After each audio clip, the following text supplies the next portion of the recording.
suite, partons en rando avec Hélène, une rando Oui, particulière. avec Hélène et avec Thio et Choupi surtout. Au Tchoupi. Thio et Choupi qui sont deux lamas et avec lesquels on peut pratiquer de la rando lama tout simplement à Valloire. C'est une occasion de découvrir les paysages et de marcher au rythme d'un animal qui est extrêmement pratique dans des milieux naturels comme ici parce que vous savez les lamas ça a des coussinets sous les pieds et non pas des sabots donc ça n'abîme absolument pas les réserves naturelles que l'on peut trouver ici. On part tout de suite à la découverte de cet animal étonnant pour une balade tout aussi étonnante. À Valloire, les randonnées se font avec de drôles de compagnons. Des lamas. Et c'est grâce à Gilles, un passionné, qui nous présente son équipe de choc. Il y a les deux mâles qui sont là-bas, Tio et Chupango, dit Choupi. Et puis là, j'ai les deux femelles un peu plus jeunes. La chef qui s'appelle Vivace et la petite Chiloé. Au programme aujourd'hui, une randonnée en famille. Et pour que la balade se déroule sans encombre, Gilles donne ses dernières consignes. Si vous tournez à gauche, il tourne à gauche. Si vous tournez à droite, il tourne à droite. Si tu vas en arrière, il va se demander pourquoi tu recules quand même. Mais si tu cours, il court. C'est parti pour une balade de 2 heures. Nos ruminants originaires de la cordillère des Andes sont parfaitement à leur aise dans cet environnement montagnard. Ils n'en apprécient que mieux les plaisirs de la nature.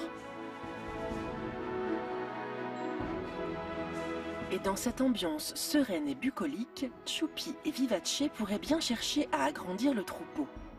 Car chose surprenante, chez la femelle lama, c'est l'accouplement qui déclenche l'ovulation. En gros, dès que tu mets un lama mâle avec une lama femelle qui n'a pas rien dans le ventre, eh ben ça peut démarrer une grossesse. Et si ça démarre, c'est parti pour 11 mois et demi. Un temps de gestation impressionnant. Mais plus surprenant encore, le lama a un rôle de médiateur. Il est très utilisé en zoothérapie. Son caractère docile lui permet de créer du lien avec les enfants autistes, les personnes en situation de handicap ou encore les résidents des maisons de retraite. Par le contact, ça permet aux personnes âgées de se rappeler plein de choses, d'échanger, de communiquer et de raconter des histoires avec ce qu'ils faisaient avec la laine à leur époque, avec les moutons, etc. Et ce rôle de médiateur, Gilles l'utilise pour rassembler des familles le temps d'une balade en forêt, pour le plus grand plaisir des petits comme des grands. Pendant toute l'année, on a du mal à se croiser. Il y a les enfants d'un côté, les parents de l'autre, les papis-mamies sont loin. Et bien, quand on est tous ensemble en vacances, une balade avec les lamas et tout le monde est réuni. Et moi, je trouve ça chouette. C'est pas vrai, ça?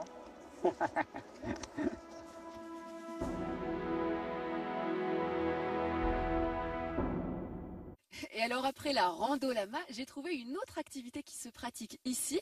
Alors on pourrait penser à de la luge pure et simple, mais non, regardez, venez voir avec moi ce qu'il se passe, ce qu'il y a devant la luge.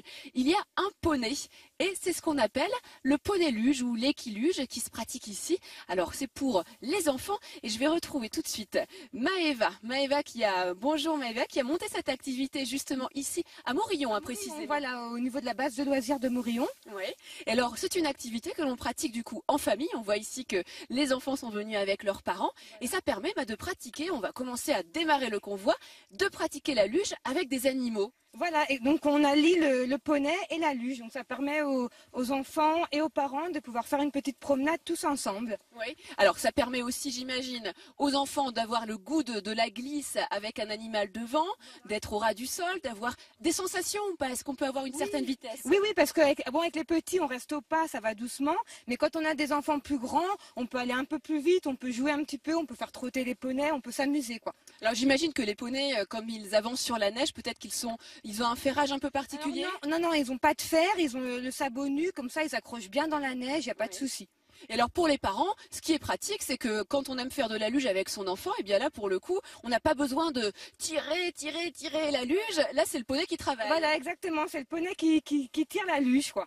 Alors, est-ce qu'il y a des... Oh non, mais regardez, c'est quand même incroyable. Venez avec moi ici, parce que là, on a quand même un petit enfant qui est en train de dormir paisiblement dans sa luge.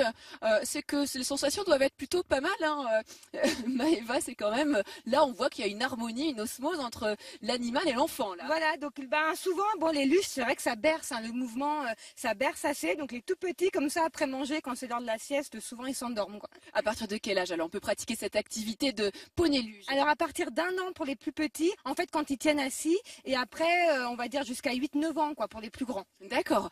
Des conditions de sécurité quand même à avoir quand on pratique cette activité avec vous? Alors dans la luge le casque n'est pas obligatoire, donc il n'y a pas besoin de bombe.